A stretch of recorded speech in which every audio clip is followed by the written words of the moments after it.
Out of the ruins and rubble, out of the smoke, out of our nights of struggle, can we see a ray of hope? One pale thin ray reaching for the day. We can build a beautiful city. Yes, we can. Yes, we can. We can build a beautiful city, not a city of angels. We can build a city of man. We may not reach the ending, but we can start slowly but surely, mending brick by brick and heart by heart. Now, maybe now, we'll start learning how we can build a beautiful city. Yes, we can. Yes, we can. We can build a beautiful city, not a city of angels, but we can make a city of man.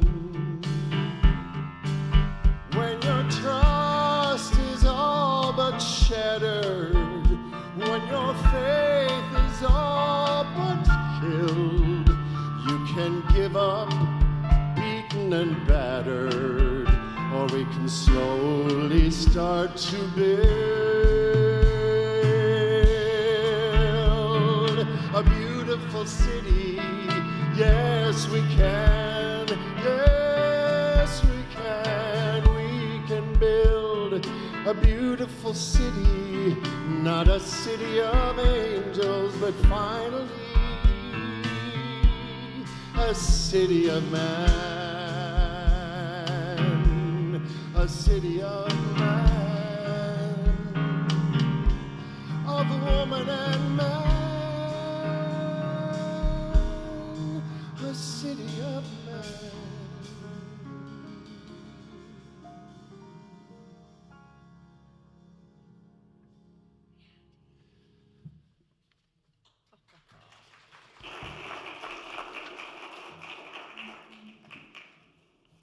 Good morning. My name is Teresa Belden, and I'm honored to serve on your Board of Trustees. Welcome to Sunday morning service. Our services are at 9:30 and 11:30, and we live stream our 9:30 service. So welcome all our live streamers this morning. Watch our services anytime on demand at our website or on YouTube. Reverend Phil Smithstead returns this afternoon at 1:30 for part 2 of The Birth of Christ Within, focusing on divine guidance and divine aliveness. The men's group meets Tuesday at 6:30 p.m. And save the date for some upcoming events. Writing into Light, a 5-week class by Wendy Brown Baez, begins February 6th with an introductory workshop on Sunday the 5th. Our ministers are offering complimentary wedding and vow renewal ceremonies on Valentine's Day. Make an appointment with the office and bring your partner. A marriage license will be required for weddings. Love Your Life is a 3-week workshop facilitated by Margie Black starting February 15th. And Prosperity Plus 2, a 10-week prosperity course, will begin mid-February with 2 options: Thursday mornings with Karen Oni via Zoom, and Tuesday evenings in person with Reverend Pat and Reverend Toni.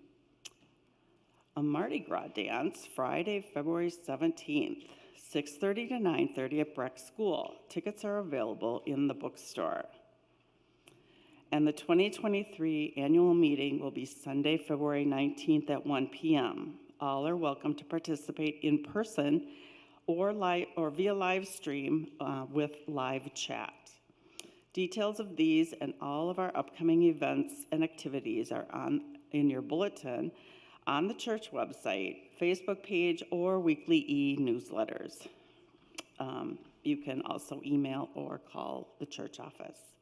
Now, please join Reverend Kevin in our opening prayer. Please join me in prayer. I invite you just to settle in, letting go of whatever activity was required to get you to here and now. Taking a deep breath of gratitude, just allowing Spirit to hold you and to breathe you. Sweet Spirit, we are grateful for the gift of life, grateful for the gift of this day, grateful for this spiritual community. We once again remember our oneness with each other and our oneness with all that is.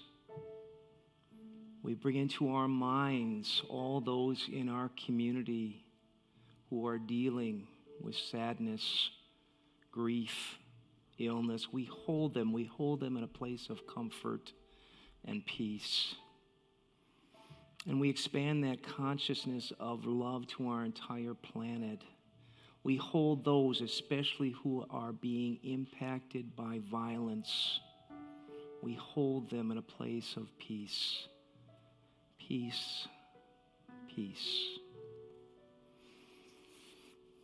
We open our hearts and our minds to that vision of truly a world transformed, transforming this world one person at a time through love, through peace, and through compassion. We hold that vision. We see it being made manifest right now. And for this and so much more, we say thank you, sweet Spirit, and so it is. I think this day deserves to be celebrated. Please stand as you choose for our opening song, What the World Needs Now. Here we go. What the world needs now is love, sweet love. It's the only thing that there's just too little of. What the world needs now is love, sweet love. No, not just for some, but for everyone. Lord, we don't need another mountain. There are mountains and hillsides enough to climb. There are oceans and rivers enough to cross, enough to last till the end of time. What the world needs now is love, sweet love. It's the only thing that there's just too little of. What the world needs now is love, sweet love. No, not just for some, but for everyone. Lord, we don't need another meadow. There are meadows and wheat fields enough to grow. There are sunbeams and moonbeams enough to shine. Oh, listen, Lord, if you want to know. Let's go. What the world needs now is love, sweet love. It's the only thing that there's just too little of. What the world needs now is love, sweet love. No, not just for some, oh, but just for Not just for some, oh, but just for everyone.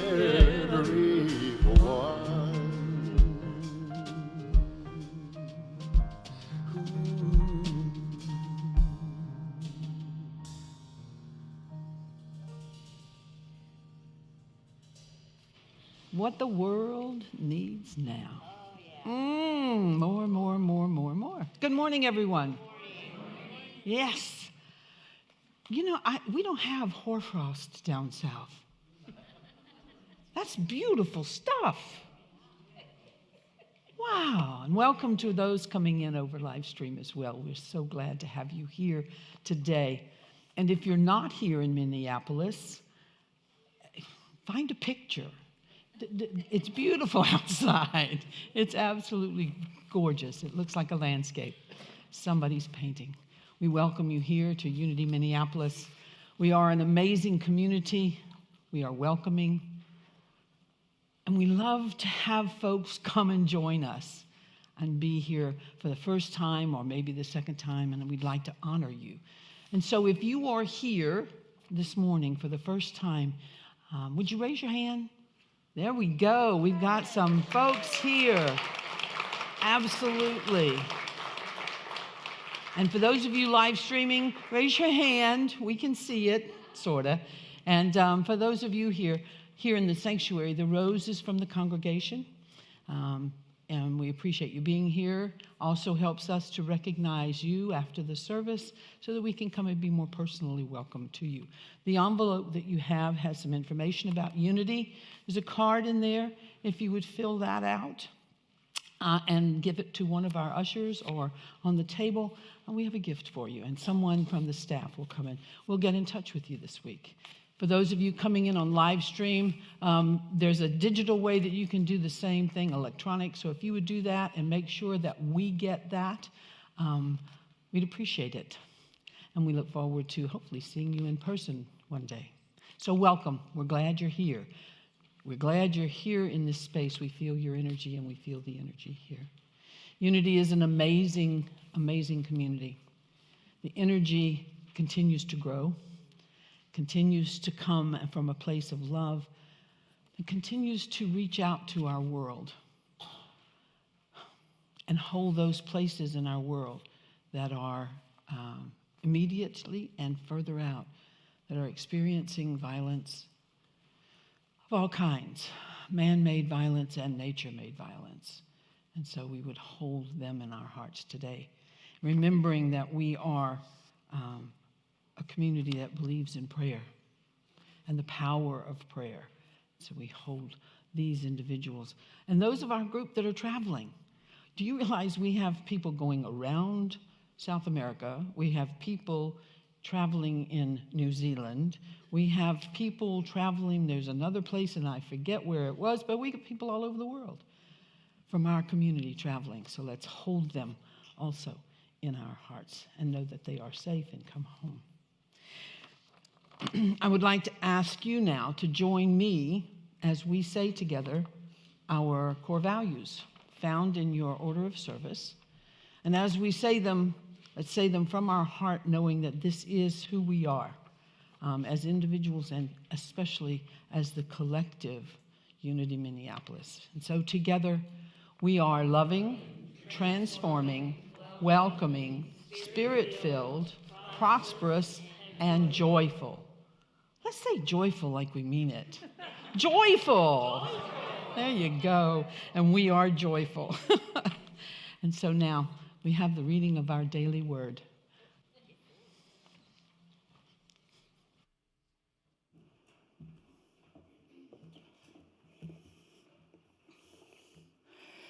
We now move deeper into spirit with the reading of the daily word.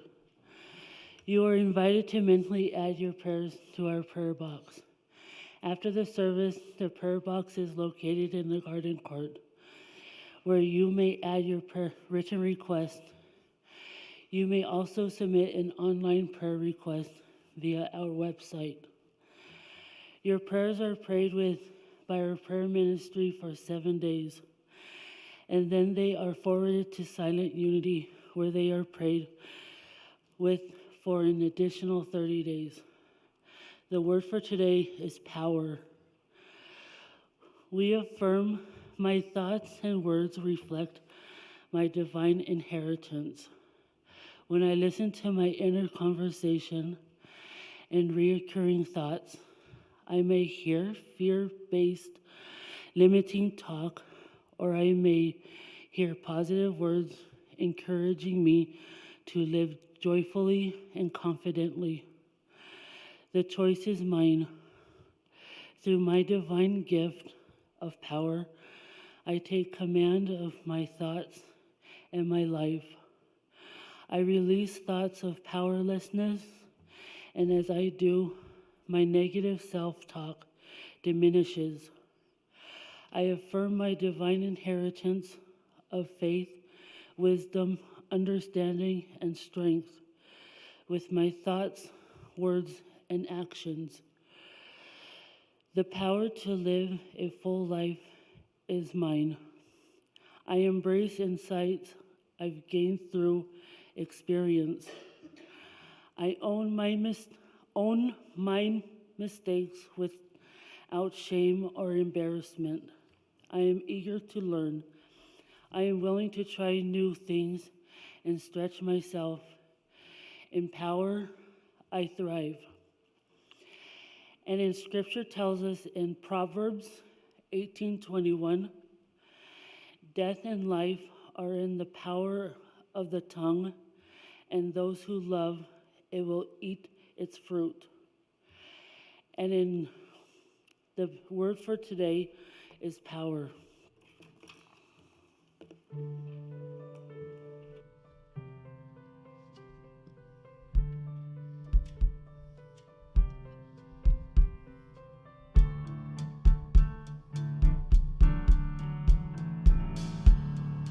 Love is but the song we sing. Fear's the way we die. You can make the mountains ring, or hear the angels cry. No, the dove is on the wing. You need not know why. Come on, people now, smile on your brother. Everybody get together, try to love one another right now. Some will come and some will go. We shall surely pass. When the one who left us here returns for us at last, we are but a moment's sunlight fading in the grass. Come on, people now, smile on your brother. Everybody get together, try to love one another right now. If you hear the song we sing, you will understand. You hold the key to love and fear. It's in your trembling hand. One key unlocks them both, you know. It's at your command. Come on, people now, smile on your brother. Everybody get together, try to love one another right now. Right now, smile on your brother. Everybody get together, try to love one another right now. Right now, right now.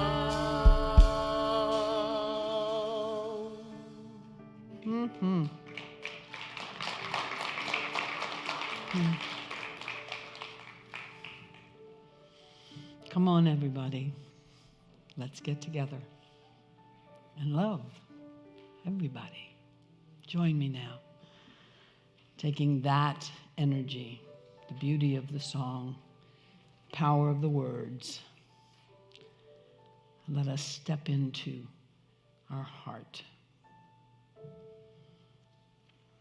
us step into, move into that place of oneness. A place of peace and calm. And as we move into that on a conscious level, allow yourselves to open to the energy of the person next to you, behind you, in front of you, and then expand to feel the energy of this room. What a beautiful tapestry, the colors that flow from each of us, that weave into a pattern of love. And each strand of that tapestry increases its strength and its beauty. Take a deep breath. Let go of all that does no longer serve. Hold to love. Hold to love. One more deep breath. Feel that body tense, the tension in your body drain. The thoughts and the mind slow. Thank them and release them. And be in the moment.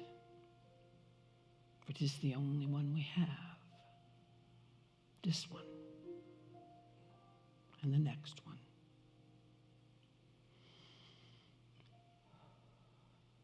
Deep breath. And on this morning, let us be in the silence that holds us as love. Just be in the silence.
And as we return now to here, in this place, in this time, I ask you to hear these words from Sister Mary Gorgon from the SCC Spiritual Center here in Minneapolis. And she writes this: we are about to enter the 15 millionth millennium of the universe. We are about to enter the 4.5 millionth millennium of the earth. We are about to enter the 4 millionth millennium of life. We are about to enter the 2,600th millennium of humans. And we are about to enter the 3rd millennium of the Common Era. We are who we are today because of all that has existed before us. We carry in our bodies and spirits struggles and changes, joys and stresses, love and hates that have occurred throughout all time. We are called to live with the knowledge and the awareness that we are a part of all that is, and that our decisions have an effect on the quality of life for all beings. We are called to live this connectedness that exists between all members of creation. We are called to put our hands upon creation and speak to it in words and touch, telling it how easily it is, how lovely it is, because it cannot remember that. We are called to remember that loveliness for one another, until each of us can remember, believe, and live in love. And so let us live in love. And so it is.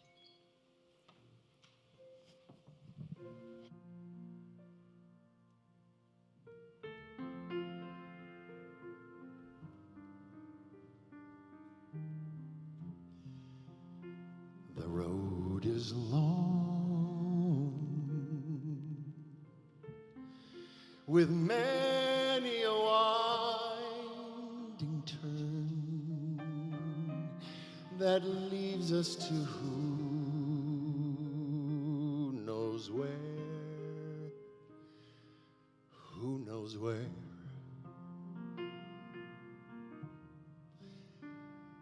But I'm strong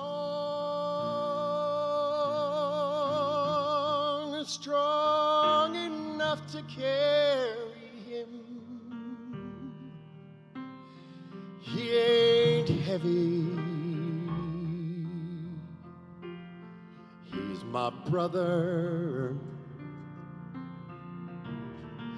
So on we go. His welfare is my concern. No burden is he to bear. We'll get there. We'll get there. For I know he would not encumber me. He ain't heavy. He's my brother. If I'm laden at all, I'm laden with the sadness that everyone's heart isn't filled with the gladness of love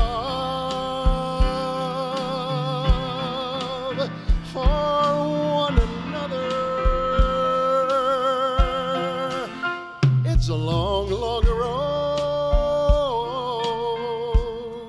from which there is no return. While we're on our way to there, why not share? And the load doesn't weigh me down at all. She ain't heavy, no, she is my sister.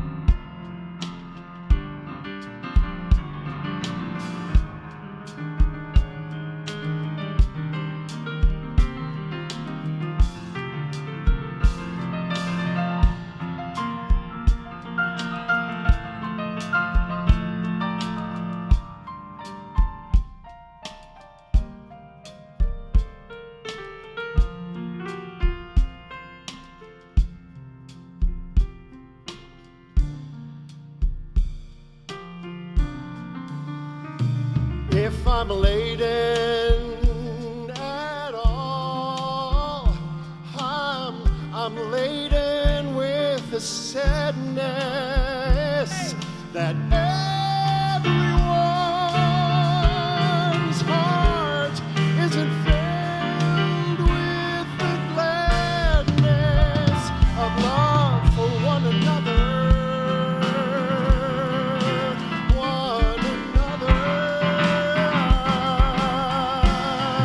It's a long, long road from which there is no return. While we're on our way to there, why not share? Why not share? For the load doesn't weigh me down at all. No, 'cause he ain't heavy. He's my brother, my sister, my cousin. You are my brother.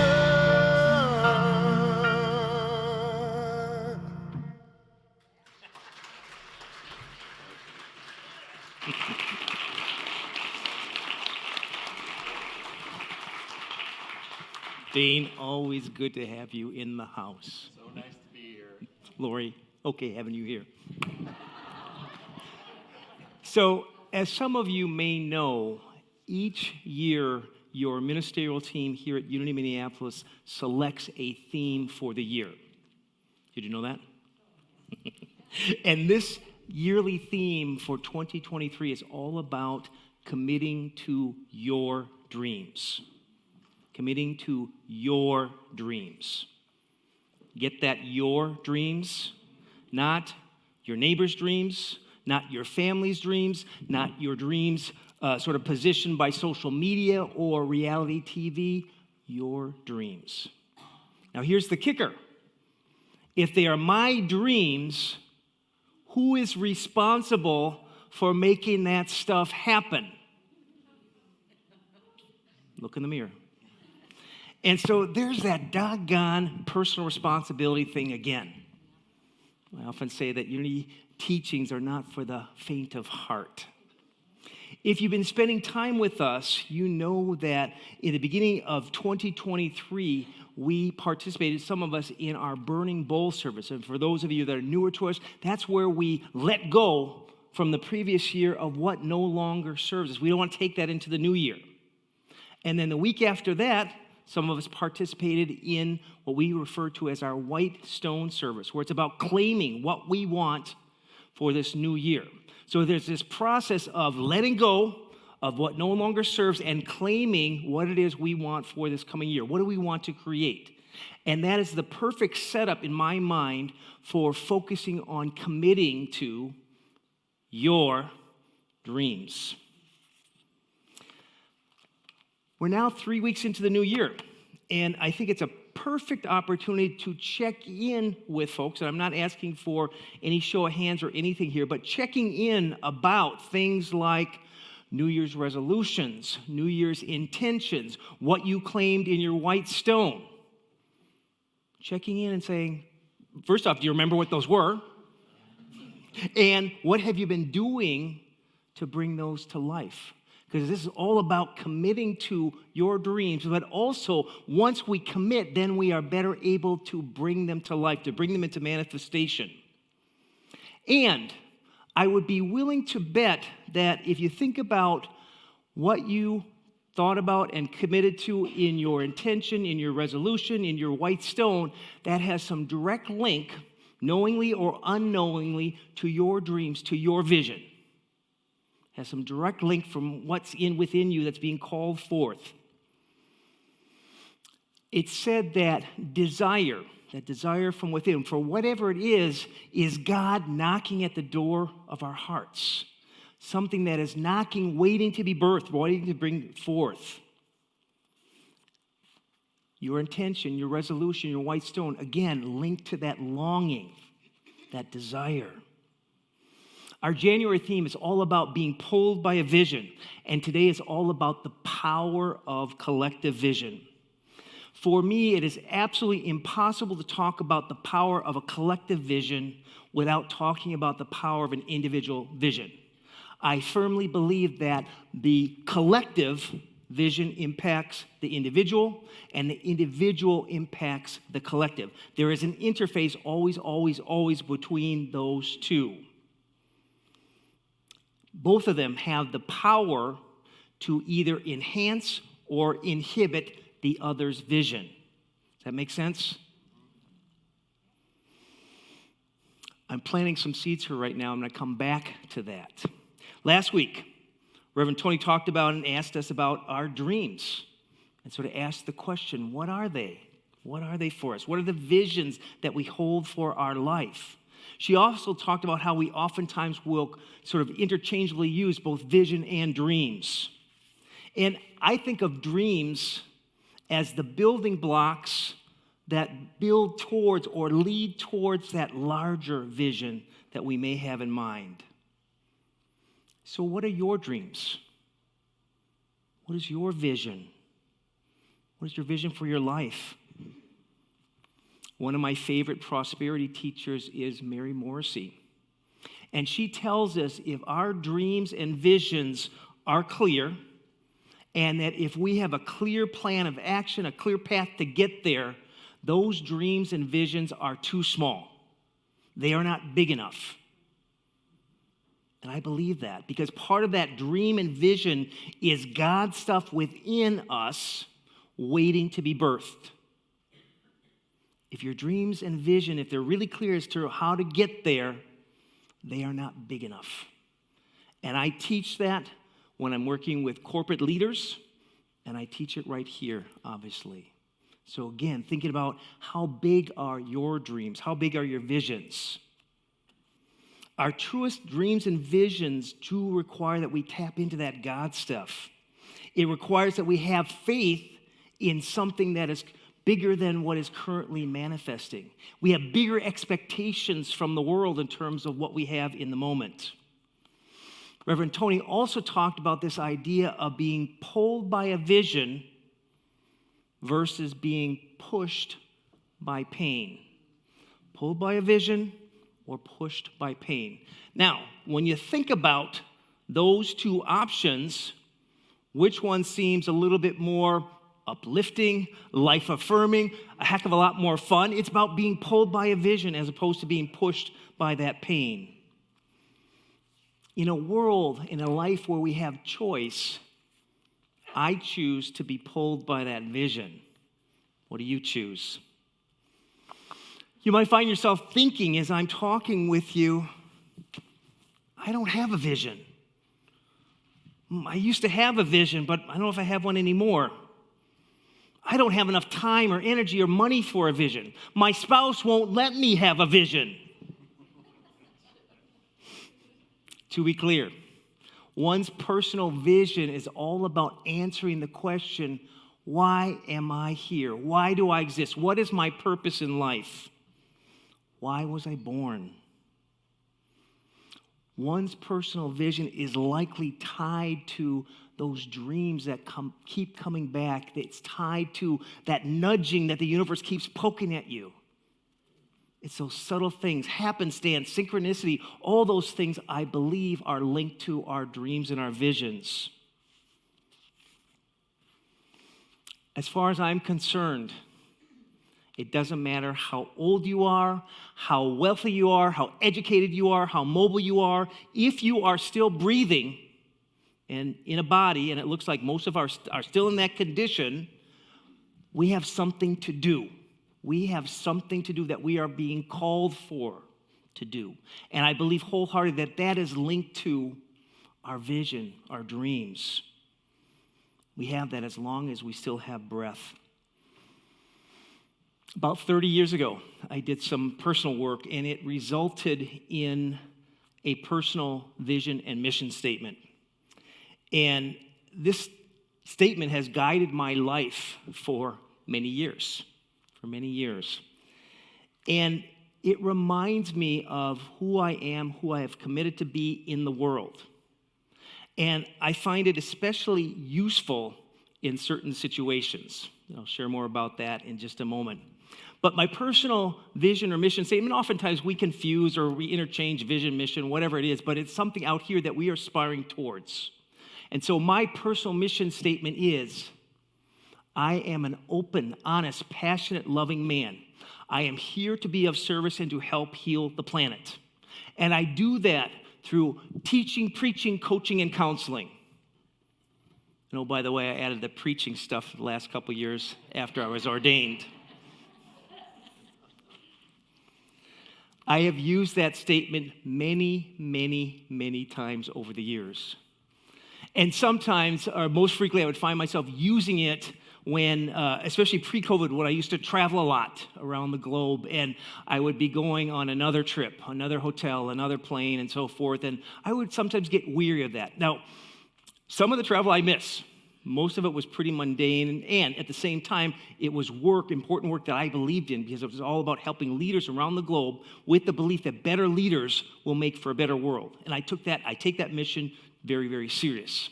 And so there would be times when I'd be having to go get on the plane, go to the airport, and I have to remind myself, why am I doing this? What am I about? And it would re-engage me and give me a focus. I had the opportunity not that long ago to revisit my vision and mission statement. It was right here with this community. And so this is probably a couple months back, and I had to get up at 6:30 a.m. on a Sunday morning to go preach an 8:15 service. And I know you find this extremely hard to believe, but I was a little cranky about that. And so I sat in my bed, and I recalled and repeated my vision and mission statement, and it reminded me of who I am and what I'm called to be doing. And I got my assets out of bed and got to church. And after I was here, creating that space for those folks that were in attendance there, after the fact, I felt a sense of shame because I was kind of grumbly about this when I realized that we created this space for folks to have community, be connected with each other, and connected with Source. So, keep that in mind. What are your dreams? What are your visions? Do you have some sort of mission statement to articulate that? We are all going somewhere in life. We're going somewhere in life, and yet some of us are going somewhere intentionally and deliberately, and some of us are wandering here and there without that clear sense of direction or purpose. And having a vision and a sense of purpose brings meaning and richness to life, even with the most difficult stuff. I'm sure you've heard this before, but it has been said that the two most important days in our lifetime is the day we are born and the day we realize or uncover why we were born. What is our purpose? Martin Luther King Jr. tells us that the most pressing question on everyone's heart, whether we know it or not, is, what will my contribution be in this lifetime? What will my contribution be in this lifetime? A vision is a picture of a future state, and visions demand focus and discipline. The real power of any vision is that it inspires action, but not just any sort of action. It inspires action that is targeted, purposeful, and motivated. All of this is in service of what's out here. All of this is in service in that future state vision. Ready for a story? Good, I like the audience participation. So, there was this very, very wealthy man.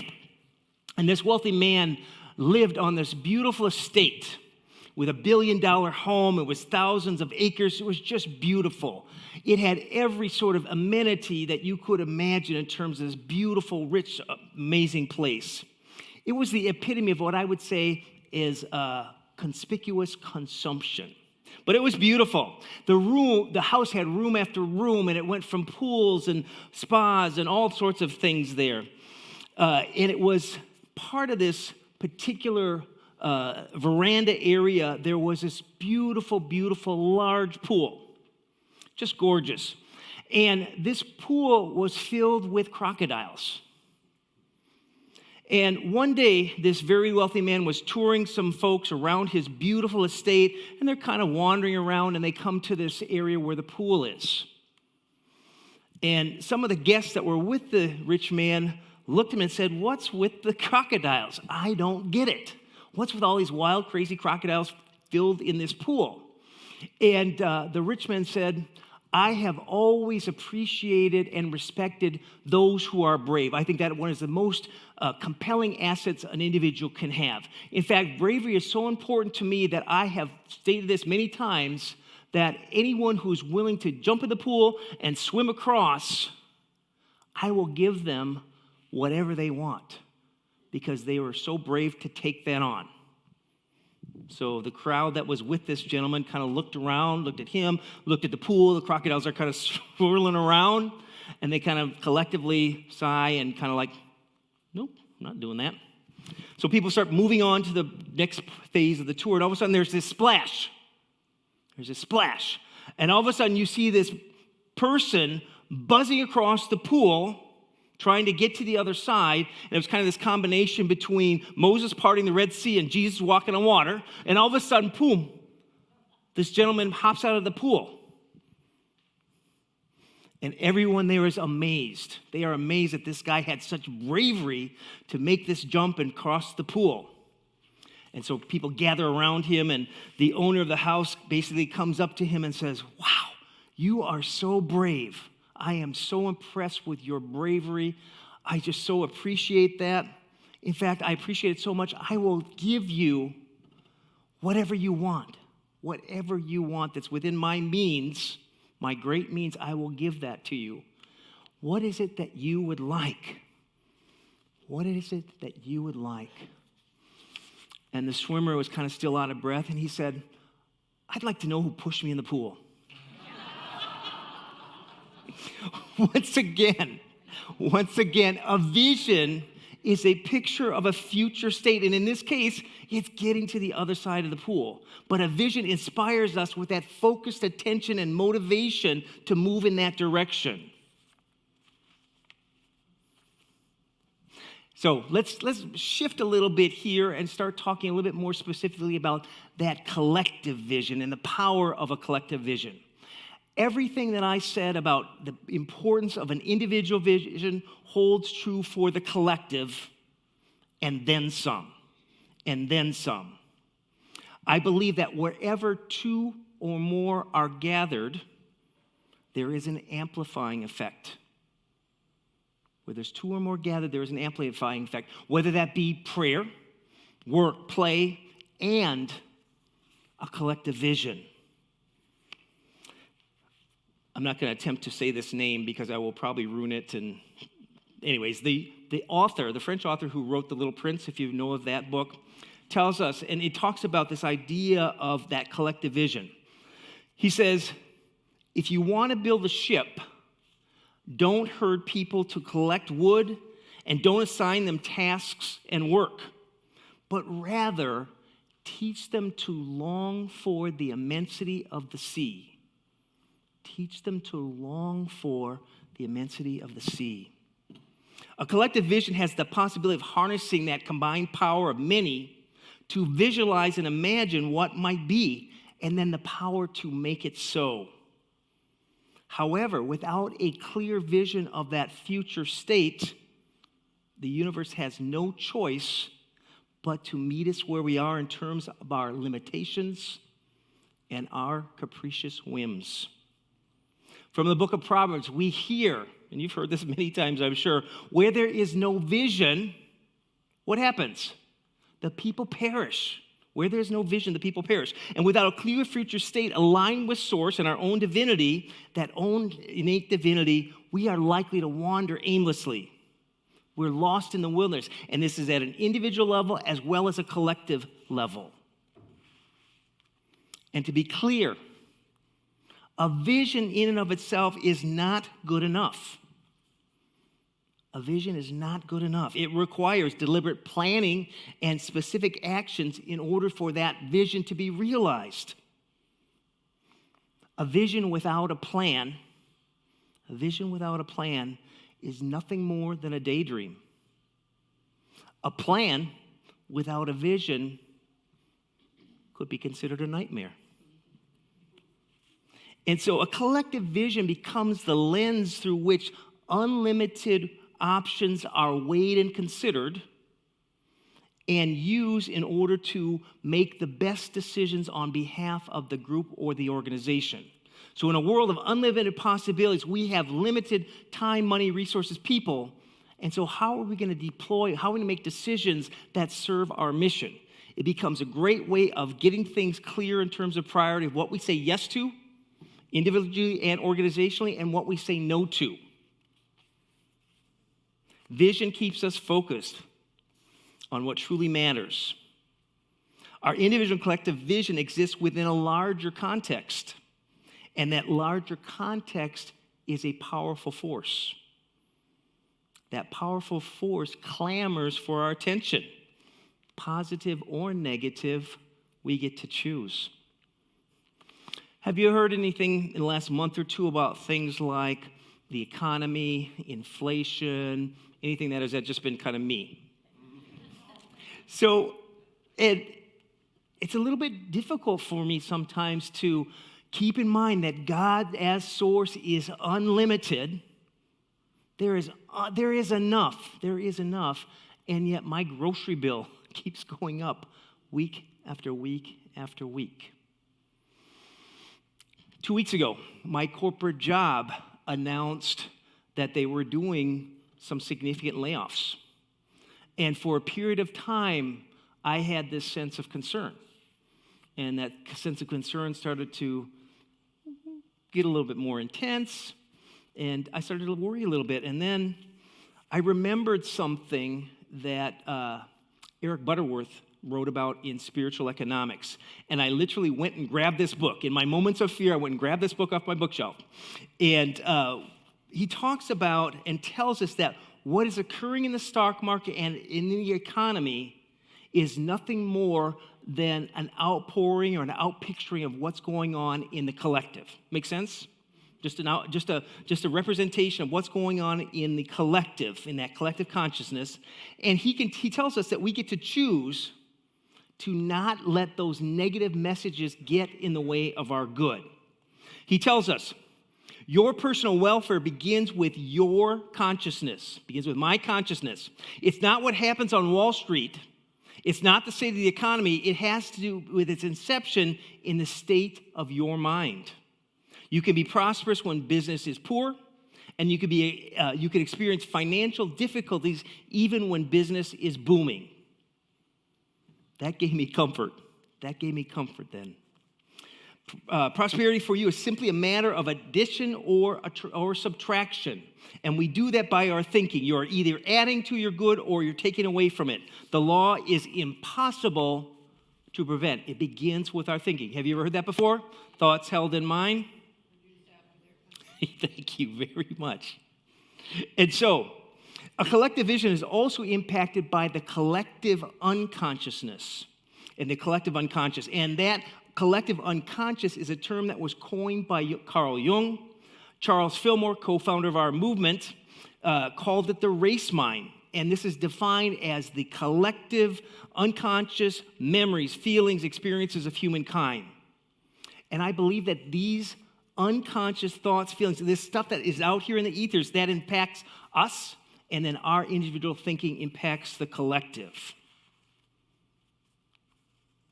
Imelda Shaklin, who's also a unity theologian who has since passed, talks about that physical events come out of the mind of race, that race-mind concept, and they are outward forms that are being carried forward by the collective. And she suggests that this is the law in terms of we co-create with spirit. You've heard that before. So everything that's going on in the outer world, we have some responsibility. Ignorance or unawareness of the law doesn't matter. We are still at least somewhat responsible for what's going on. So as you look at the violence that is top of mind for me this morning in terms of California or Ukraine or whatever's going on, we are, on some level, because of our collective consciousness, we have some responsibility. And this includes, significant human challenges, whether they be human-made, nature. It includes things like racism and injustice and so forth. Our collective consciousness, our collective visioning have created some horrific things. Just look at some of history. Just look at your news feed, and you can find it right there. And our collective vision, our powerful collective vision has created some amazing things. We've created beautiful architecture. We've allowed people to go into space, be in the moon, with beautiful art, things along those lines, such beauty that we are capable of creating. We've made such strides in improving the human condition. Here at Unity Minneapolis, we have a powerful collective vision, and we are doing amazing things inside and outside of these physical walls. You know about our vision and our mission. It's about a world transformed.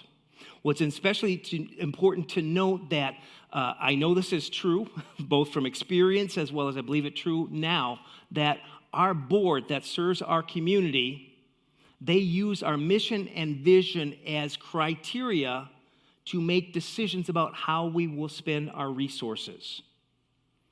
And again, having a vision and mission helps us to get clear and focused, so we have much more prioritization in mind when it comes to making choices. So they use that to inform all of their decisions. Well, I think one of the greatest evidence of that collective power is what has happened over the last handful of months in terms of deciding, envisioning, we want a building that is fully accessible. Have you heard about this? For those of our guests, we have committed. Part of our committing to dreams is having a building that is fully refurbished and fully accessible to everybody. And we just went through this process, and we have a commitment over $2 million to make that dream a reality. So again, it's about us doing important things, powerful things as that collective. As a reality check, our vision of the world and transforming the world is not done yet, in case you weren't aware. And last week during services, we honored the legacy of Martin Luther King Jr. and his vision for the world, his vision of and his words, and his words and his life have always inspired me. And so I left here last week feeling the sense of being on purpose and feeling the sense of connection and so forth in terms of what we chose to do in terms of honoring that. And then I have to say that as I connected back to, some news and things like that, I was reminded of how much progress needs to be made. When you really look at what the numbers tell us in terms of, the disparity between certain groups of people in terms of life, income, opportunity, hope, justice, things like that, we still have lots of work to do. Lots of work to do. Our work is not yet done. So, in closing, your assignment this week. One assignment? Optional. And so I sincerely invite you to think about and reflect, what are your dreams? What are your dreams? What are the visions what's being called forth from within you that source has placed there? How are you bringing those dreams, those visions to life? What are you doing? What's your plan to move forward around those dreams this coming year? Especially if we're committing to those dreams. Also think about how your dreams and visions align with those of Unity Minneapolis, because I believe our individual dreams and vision can support this collective, and this collective supports our dreams and visions. If that was not so, we would not be here. We would not be here together. How do they amplify each other is what I would ask. And finally, may the year 2023 not just be a year of committing to our dreams, your dreams, my dreams. May this year be a year that these dreams actually come to life. And so it is. Amen.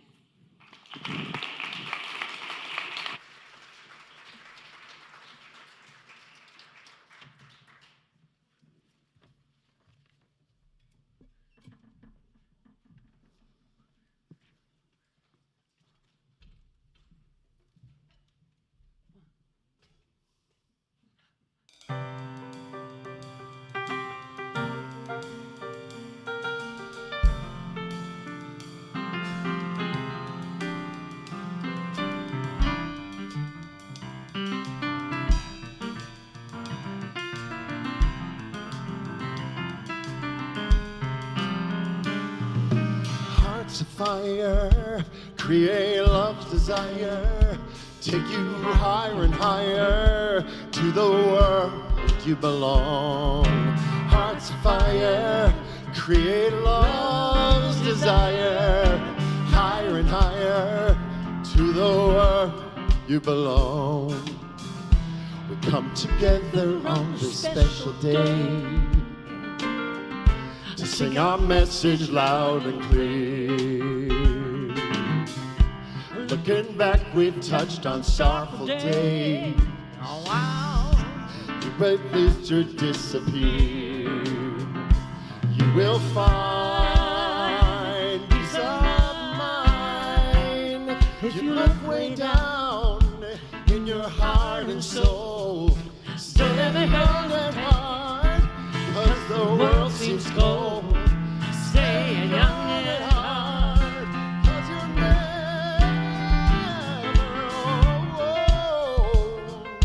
never. That's the way of the world. Plant your flower and you'll grow a pearl. Child is born with a heart of gold.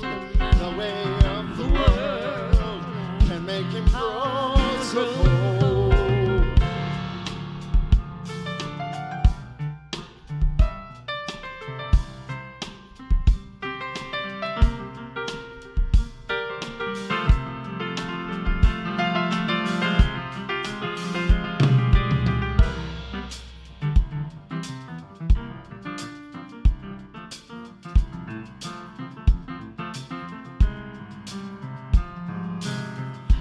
Come together on this special day to share the message loud and clear. Looking back, we've touched on sorrowful days. You will find them disappear. You will find peace of mind if you look way down in your heart and soul. Don't hesitate, 'cause the world seems cold. Stay young at heart, 'cause you're never old. Never. That's the way of the world. Plant your flower and you'll grow a pearl. Child's born with a heart of gold. The way of the world makes the heart grow. Hearts of fire, create love's desire, take you higher and higher to the world in which you belong. Hearts of fire, create love's desire, higher and higher to the world you belong. Hearts of fire, love's desire, higher and higher, yeah. That's the way of the world.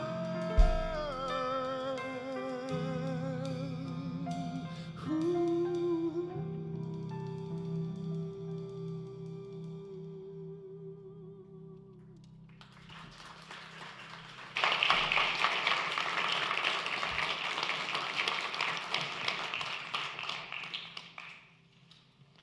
We are blessed.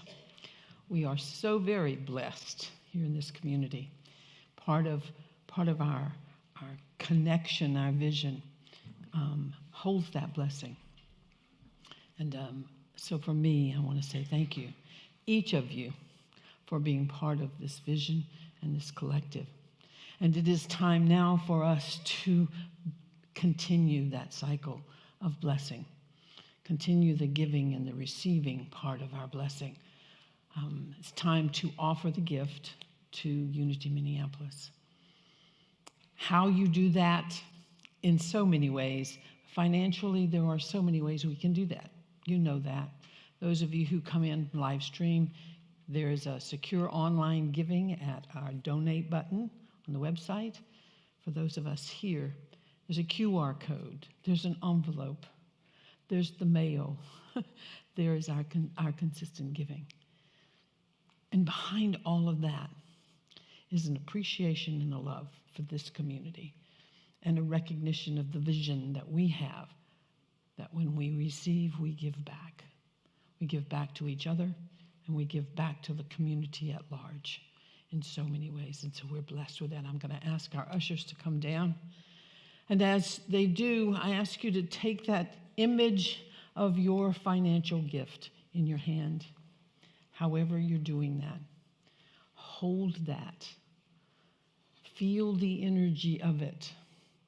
Feel the energy of it as it comes together in a powerful, powerful gift. And let us say together our offertory blessing.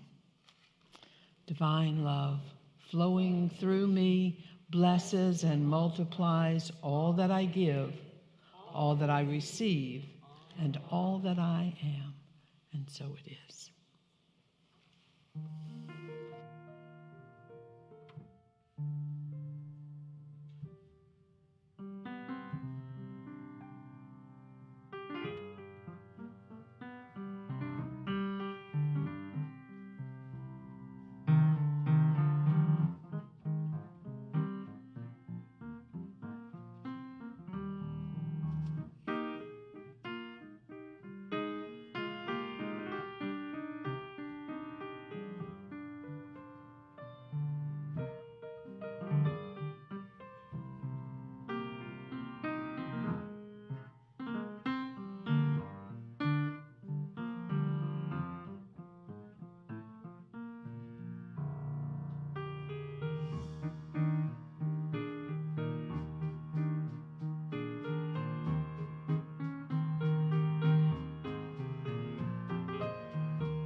Once again, we take a moment and we bless these gifts.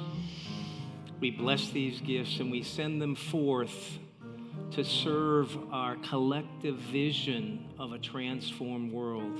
And we recommit ourselves to that connection with each other, connection with all that is, and remembering that we are all just walking each other home. And so it is, and we say thank you, sweet Spirit. Amen. Amen. I'm going to invite our on-duty prayer chaplains to please stand. These individuals arrived early to hold space in the sanctuary. They're here to pray with you if you so choose. If you are streaming with us, we have chaplains available via Zoom right now. So please, I promise it'll be a blessing to you as well as to our chaplains. Thank you for your service, and you may be seated.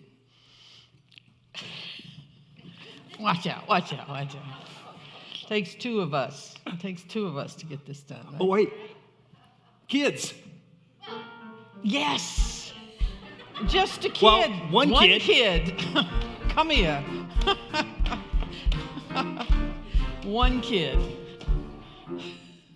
We all have an inner kid in us, don't we? Yes.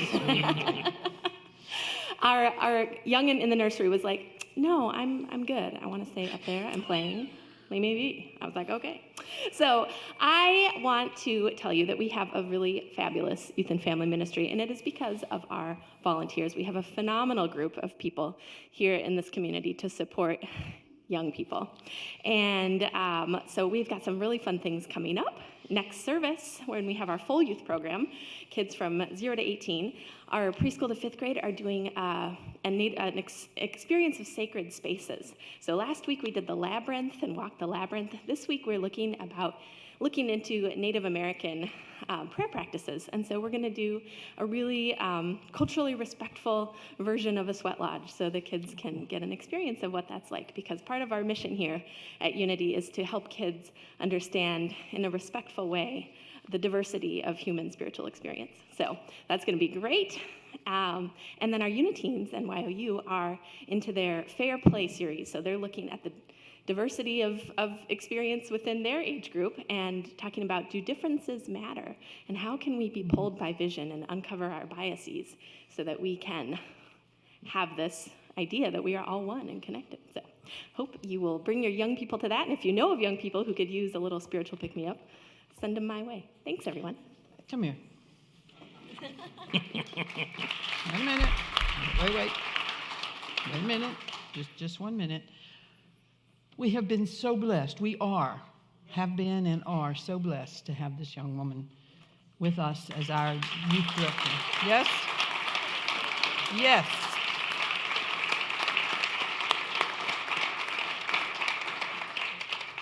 And now we're going to share her. True. We're going to share her. An opening came up at the regional level for someone to be the youth and family ministry coordinator on a part-time basis. Guess who? Now, what that means is that she will also be part-time with us because she can't do 2 full-time jobs at the same time. So she is going to be going effective February 1. She will be part-time with the region, coordinating, spreading the word, spreading her energy at the regional level, keeping us connected even more closely with the region, and then she will be doing her amazing work here.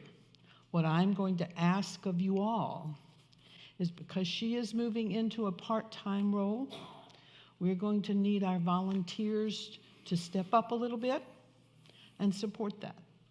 We're going to need some new volunteers to help support that. This is an important work that she does here and at the region. And so please reach out, give thanks to her for all that she's done, and let's support her as she goes forward into this new and exciting expansion of what she does. Thank you Yes, so sir. much. Yes, sir. So when Cassie first shared the news with me, I was very thrilled for her. And what also came up for me was this idea that this is not the first time that Unity Minneapolis has tithed talent to our universe. So just another example, and just best wishes on that. If you would, please stand, and as you choose, for our prayer for protection and our peace song. And especially, folks, with our peace song, I just invite you just to hold our world in your mind, hold those places that have been impacted by violence, and just hold this state of peace and consciousness for all. Will you do that with me? Yes. Okay. The light of God surrounds us. I am light. The love of God enfolds us. I am love. The power of God protects us. I am power. The presence of God watches over us. I am presence. Wherever we are, God is. I am divine, and all is well. And let us sing from our hearts.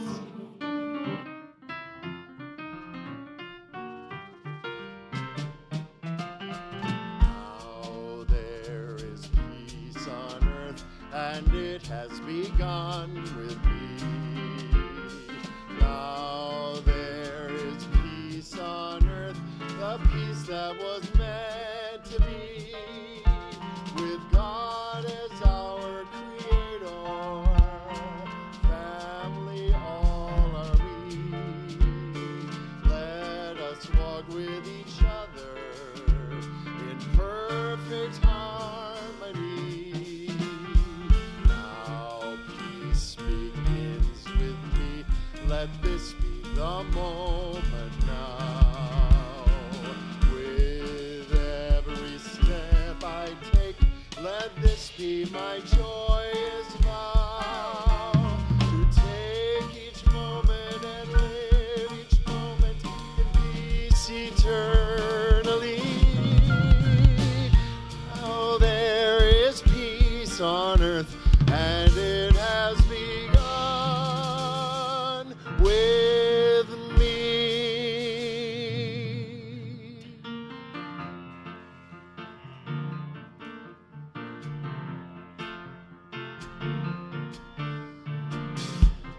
I can see clearly now the rain is gone. I can see all obstacles in my way. Gone are the dark clouds that had me blind. It's gonna be a bright, bright, bright, sunshiny day. Say it again. It's gonna be a bright, bright, sunshiny day. I think I can make it now, the pain is gone. All of the bad feelings have disappeared. Here is the rainbow I've been praying for. It's gonna be a bright, bright, sunshiny day. It's gonna be a bright, bright, bright, sunshiny day. Look all around, there's nothing but blue skies. Look straight ahead, nothing but blue